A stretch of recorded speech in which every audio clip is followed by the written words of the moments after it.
Oke, baik. Materi hari ini penjadwalan CPU untuk pertemuan kelima. Saya mau lanjut saja. Nah, apa itu penjadwalan CPU? Atau bisa kita sebut sebagai CPU scheduling. Nah, ini penjadwalan CPU ini adalah proses pengaturan atau penjadwalan proses-proses yang ada di dalam komputer. Nah, kemudian men-switch CPU di antara proses, ada sistem operasi yang dapat membuat komputer itu produktif. Nah, mengapa dilakukan CPU scheduling? Nah, CPU scheduling ini sangat penting dalam menentukan performance sebuah komputer karena dapat mengatur alokasi resource dari CPU untuk menjalankan proses-proses yang ada di dalam komputer. Karena bisa jadi CPU itu akan bekerja multitask. Nah, bagaimana dia bisa mengoperasikan beberapa feedback seperti input output yang harus diberikan, kemudian mana yang harus didahulukan. Nah, itu komputer harus bisa mengatur jadwalnya. Penjadwalan CPU ini seperti konsep dasar ya dari multiprogramming. Multiprogramming sendiri ini adalah suatu proses menjalankan proses-proses di dalam komputer secara bersamaan atau paralel. Nah, terkadang kalau seumpama laptop atau komputer kalian hang gitu ya, berarti dia ketika melakukan multiprogramming tidak sukses. Nah, tujuannya apa? Menjalankan banyak proses secara bersamaan untuk meningkatkan performance dari komputer atau meningkatkan produktivitas dari sebuah komputer itu sendiri. Jadi multiprogramming ini juga sangat penting jika ini ada di dalam suatu komputer supaya komputer ini bisa bekerja dengan optimal ya, dengan cepat dan juga sesuai dengan apa yang kita butuhkan. Nah, kemudian untuk CPU scheduler. CPU scheduler ini memilih dari antara proses dalam ready queue dan mengalokasikan CPU core ke salah satu dari mereka. Nah, ini ada 4 CPU scheduling yang dapat terjadi ketika ada suatu proses ya. Jadi ini ada switches dari running ke waiting state. Kemudian yang kedua ada switches dari running ke ready state. Untuk yang ketiga, switches dari waiting ke ready. Kemudian yang keempat ini adalah terminates. Kemudian untuk gambar kita bisa melihat ini ada non-preemptive dan juga preemptive. Nah, non-preemptive ini ketika penjadwalan terjadi hanya dalam keadaan 1 dan 4. 1 dan 4 ini berarti untuk switches dari running ke waiting state, dan yang keempat ini adalah terminates. Jadi dia akan berganti program atau mungkin dia bergantian prosesnya itu setelah ada keadaan nomor 1 dan nomor 4 ini. Jika tidak, itu bukan termasuk non-preemptive. Nah, berarti harus ada waiting state dan juga terminates. Jika tidak, itu bersifat preemptive. Nah, hampir semua sistem operasi modern, ya termasuk Windows, Mac, Linux, dan Unix ini menggunakan preemptive. Kalau secara penjelasannya teman-teman yang untuk preemptive, dia bisa memilih prioritas mana yang harus dilakukan. Jadi seumpama memang untuk urutan prosesnya itu mulai dari P1, P2, P3, P4. Tetapi untuk burst time-nya atau mungkin delay-nya dia lebih cepat di P4. Berarti mungkin bisa saja untuk P4 ini didahulukan. Atau begitu pula dengan sebaliknya, seumpama P2 lebih cepat, berarti dia diletakkan di proses yang paling pertama. Karena untuk yang preemptive ini dia masih fleksibel. Jadi dia bisa memilih mana yang diprioritaskan. Tetapi berbeda dengan non preemptive, ya dia sesuai dengan urutannya ketika terminates, ketika proses itu sudah selesai, baru digantikan atau dilanjutkan oleh proses-proses berikutnya.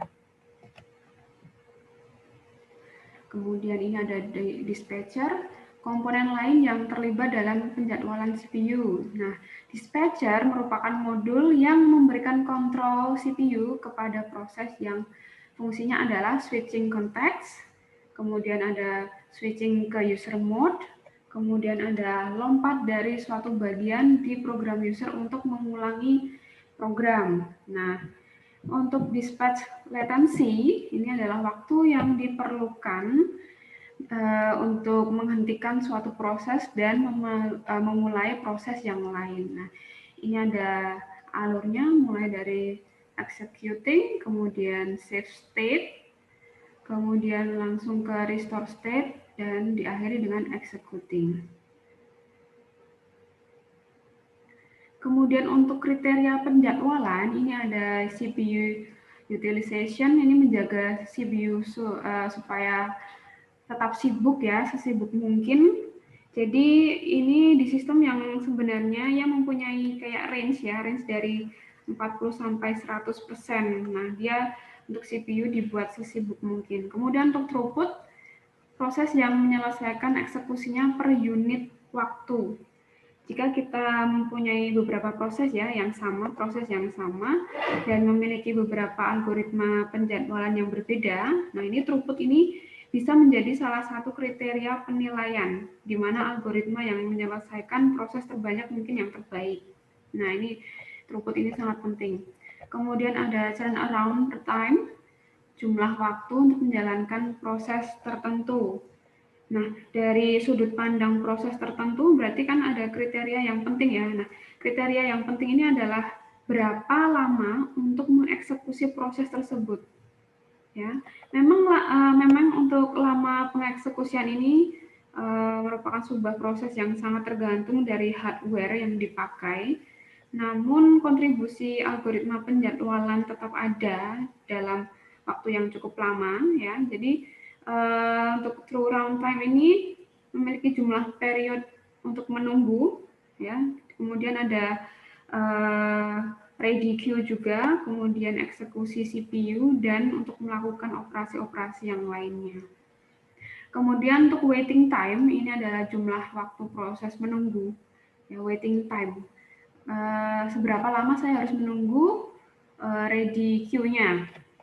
Nah, untuk waiting time ini juga tergantung dengan algoritma yang digunakan oleh komputer. Jadi algoritma penjadwalan CPU itu tidak mempengaruhi waktu untuk melaksanakan proses tersebut, ya. Tetapi itu hanya mempengaruhi jumlah waktu yang dibutuhkan proses di antrian ready. Nah, waiting time ini adalah jadwal menunggu hingga nanti kita bisa mencapai ke antrian ready. Kemudian untuk response time, ini adalah jumlah waktu yang dibutuhkan sejak request dikirimkan hingga respon pertama dihasilkan. Jadi respon time ini menunggu feedback dari komputer atau sistem. Nah, ini untuk kriteria optimisasi ya. Ada max CPU utilization, ada max throughput, ada min turnaround time, min waiting time, dan min response time. Nah, ini teman-teman yang harus saya jelaskan di sini ya. Jadi ada contoh penjadwalannya. Ini untuk contoh penjadwalan first come, first serve. Jadi kayak Vivo itu ya. Pernah dengar Vivo? Atau belum? Vivo, ada yang tahu? Apa itu Vivo? First in, first out, Bu. Iya, first in, first out. Yang pertama masuk terus yang pertama keluar. Ya, yang pertama masuk berarti itu yang pertama yang akan dieksekusi dan menghasilkan suatu data. Nah, ini sama dengan FCFS ya. Jadi untuk menghitungnya nanti kalian lebih fokus ke Gantt chart-nya ya teman-teman ya. Jadi seperti ini contohnya.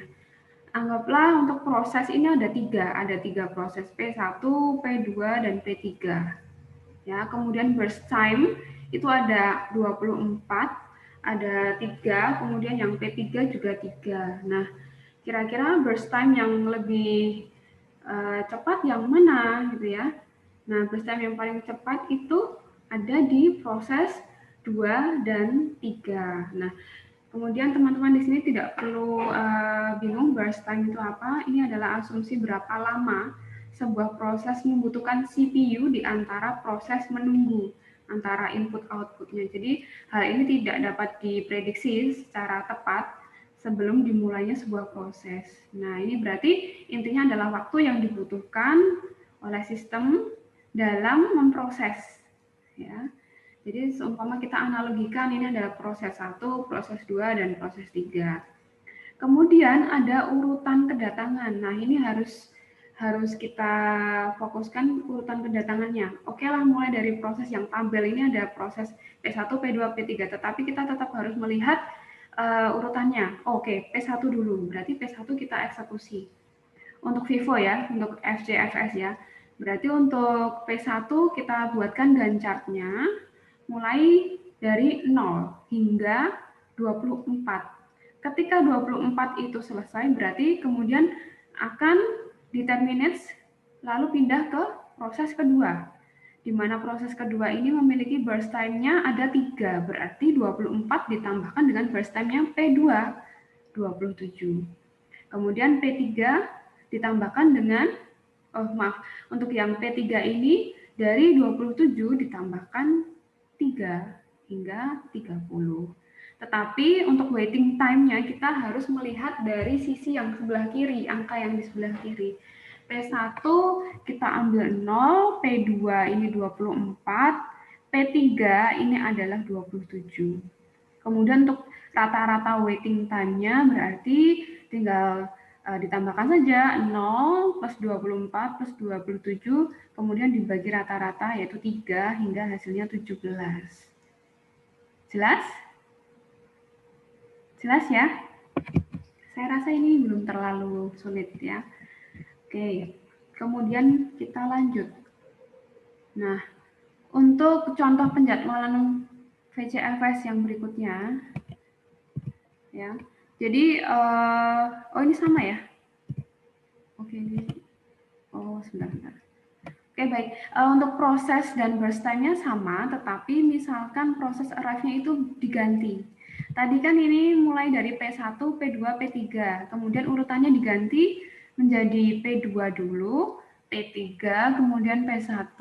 Nah, karena untuk FCFS ini tergantung siapa dulu yang akan diproses, yang sudah antri duluan, berarti memang yang P2 ini yang akan diproses terlebih dahulu, di mana untuk P2 ini memiliki burst time-nya adalah 3. 3 P2 kita buat Gantt chart-nya mulai 0 hingga 3.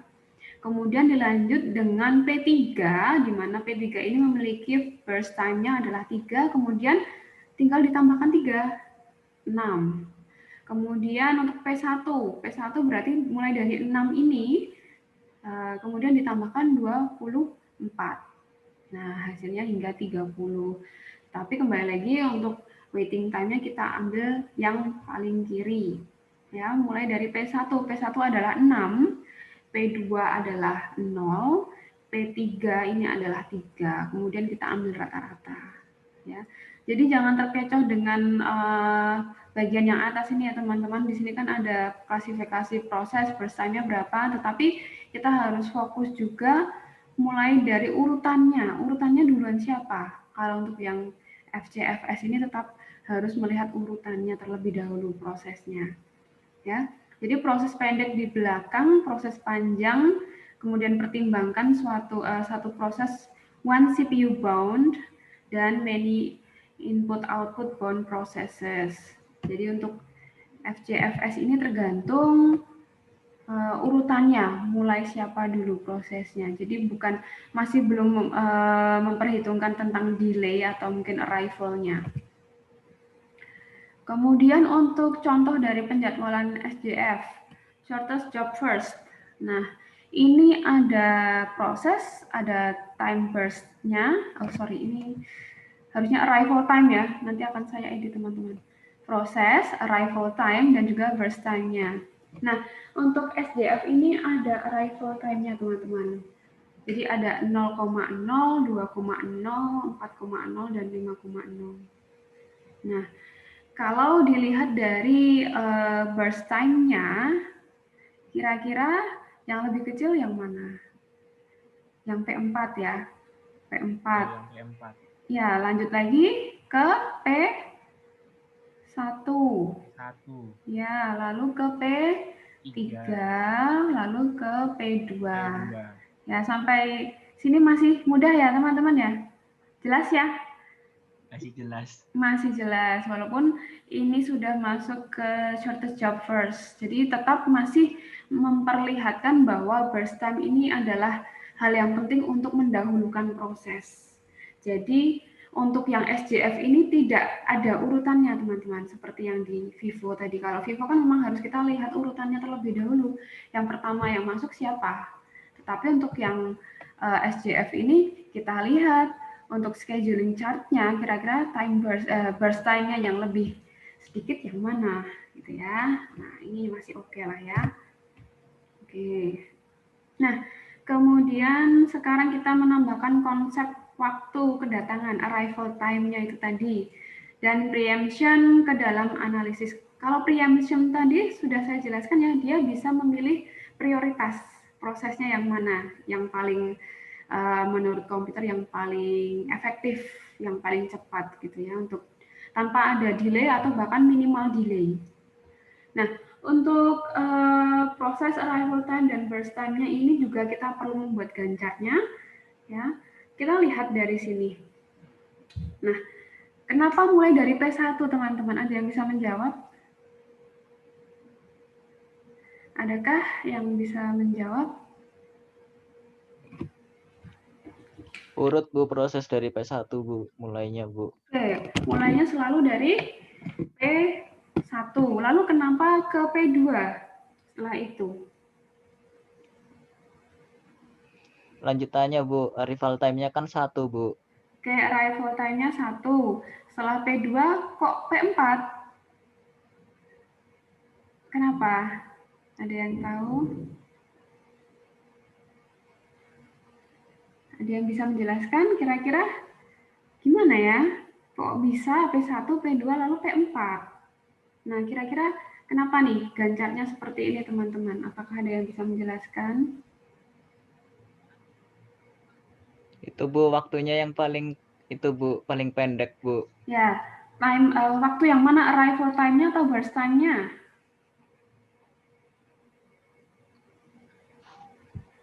Ayo yang mana? Bentar Bu. Kayaknya yang burst time-nya loh Bu. Nah, ya betul. Terima kasih jawabannya. Jadi untuk shortest remaining time first, karena dia harus mempertimbangkan arrival time-nya dan juga mempertimbangkan burst time-nya.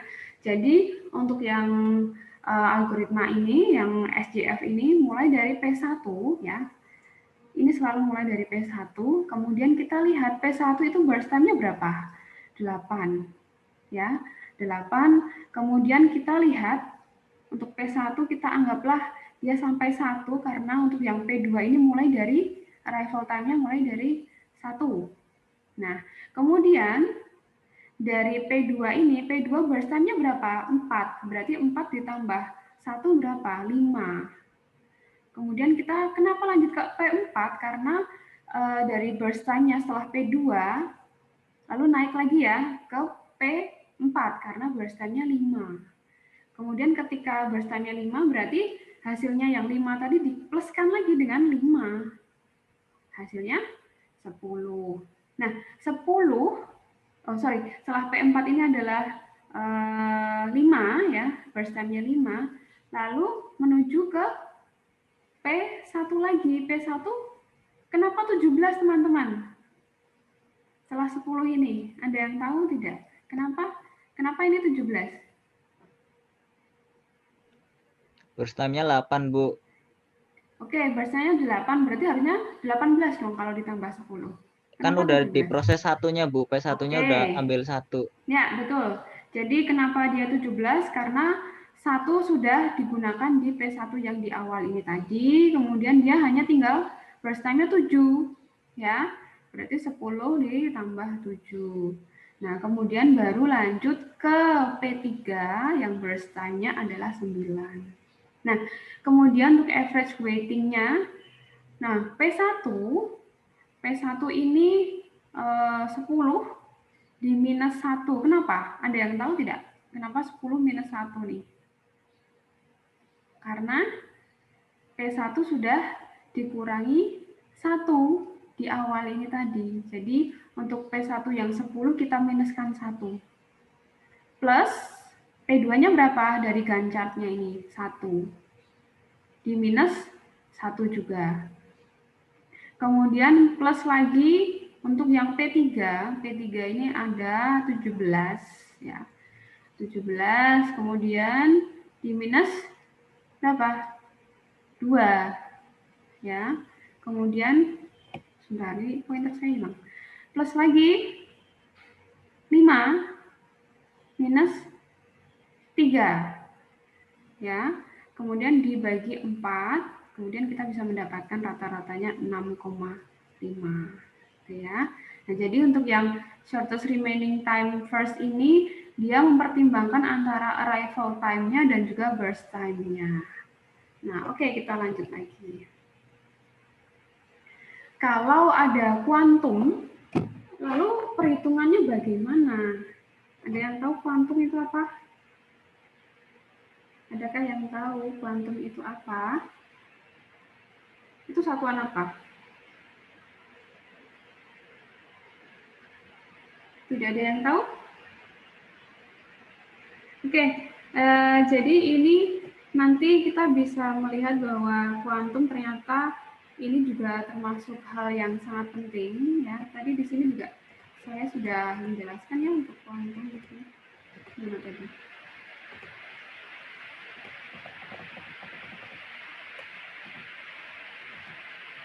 Nah, ini untuk kuantum ini adalah jarak atau jumlah minimum ya dari setiap entitas.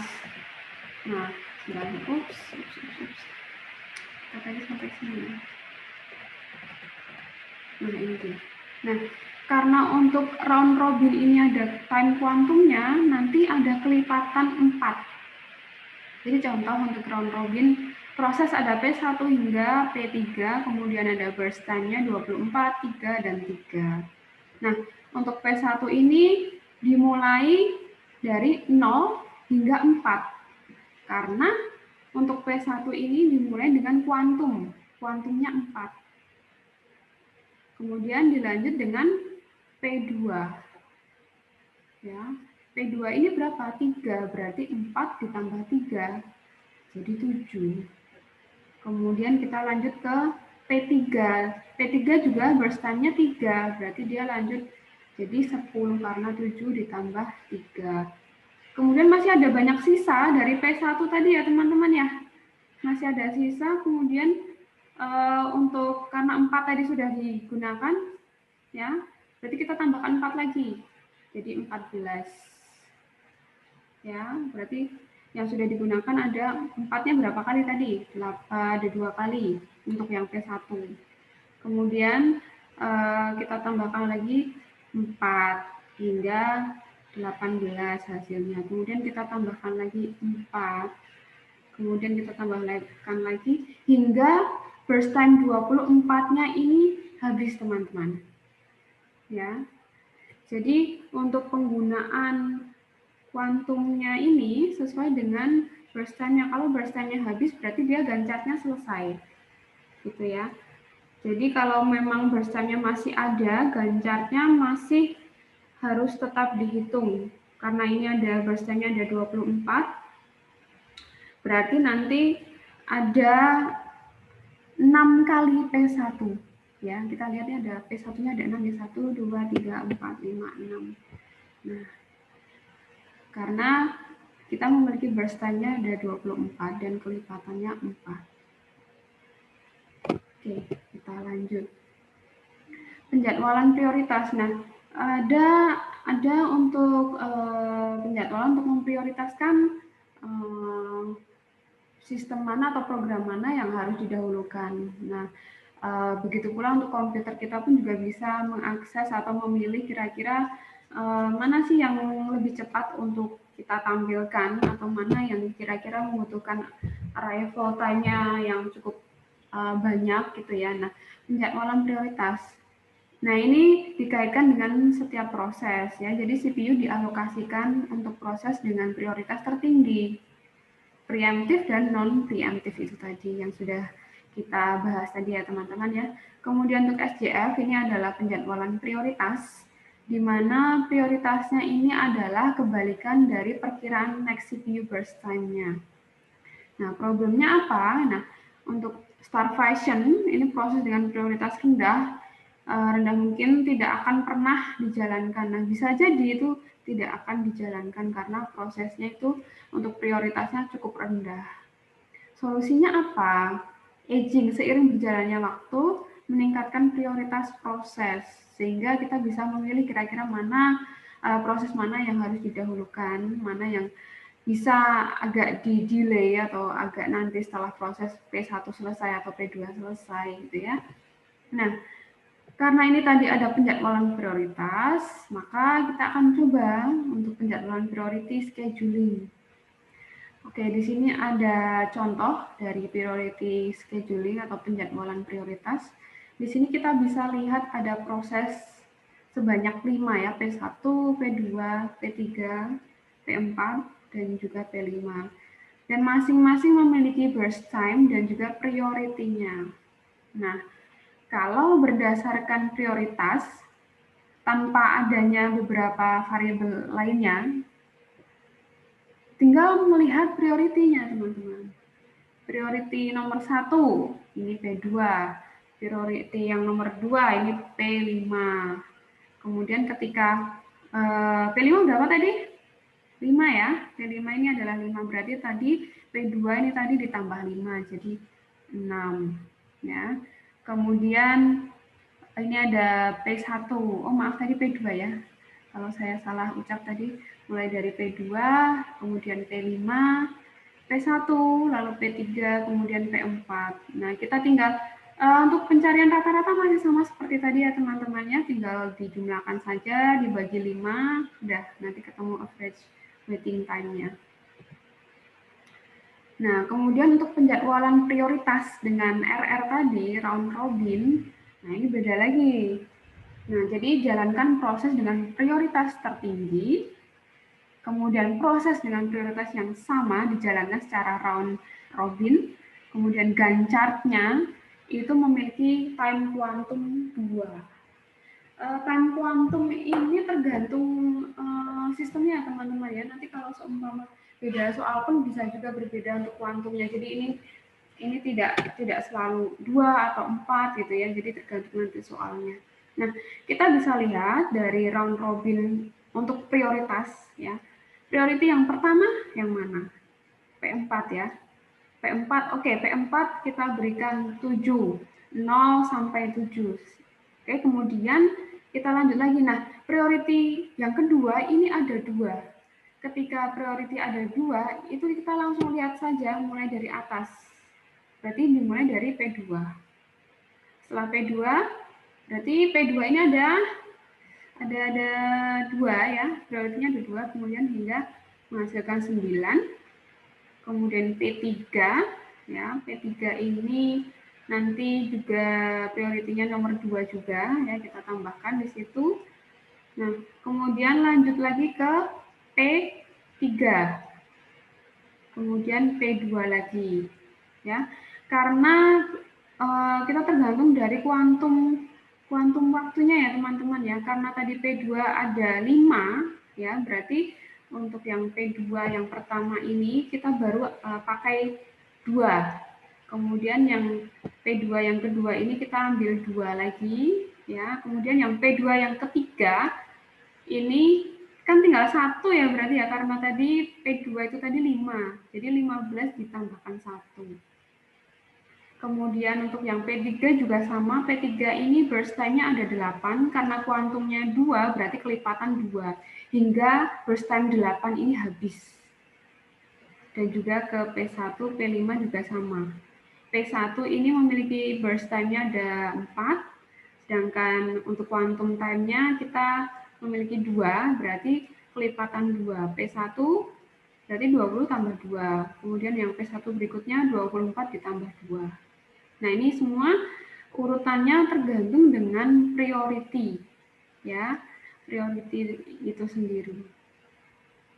Dan juga karena ini priority dari round robin, jadi dia memiliki kuantumnya tadi teman-teman, time kuantumnya.